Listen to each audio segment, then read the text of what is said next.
আজকে রান্না করছি মটন। এখানে পেঁয়াজটা ভেজে নিলাম, তো মটনটা দিয়ে দেবো। সব মেখে টেকে রাখছি একসাথে।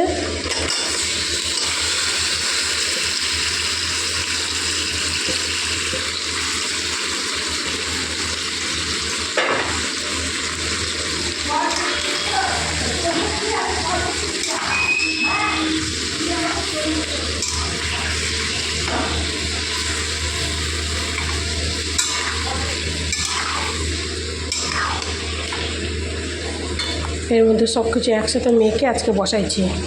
অন্যদিন আলাদাভাবে করি, আজকে অন্যরকম করছে। দেখি কেমন হয়। একটু হয়ে যাক, তারপর আদা বাটা দেবো। আদা বাটা দেওয়া হয়নি।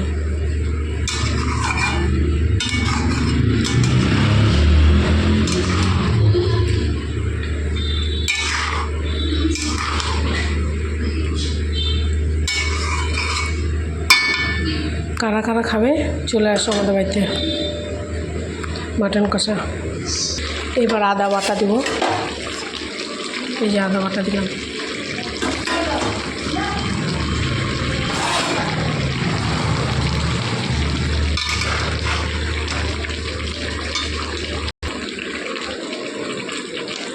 কেমন হচ্ছে অবশ্যই বলবা।